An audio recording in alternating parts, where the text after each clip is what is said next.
po, halina't bumili at magluto tayo ng tapalang. Habang nga pala kami nasa tabi ng dagat, ay dumaan si ate nagtitinda ng tapalang. Bibili po ako ng dalawa. Magkano po to? Po? 60. Yan, bibili kami dito ng tapalang. O, 60. Dalawa nga, itaas nyo nga po, te. Yan. Paalam naman ako kay ate na kunan ko siya ng video at sabi ko, ipopost ko sa aking reel at siya tuwan-tuwa. Biko, ate ngiti naman at siya ay ngumiti. Salamat ate. Musa na ang napakasarap na sabaw ng tapalang ni ate. Fresh. Fresh na fresh. Yan, kaya naman, hello, tikman.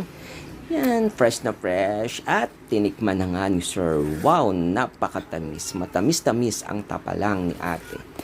Yan, tinitikman at sabik na sabik tikman. At timingkim din ang nanay ko, kasabay ko nga palang kumain. Nahiya lang magpa-video. Yan, tikman muli. Yan ang laman ng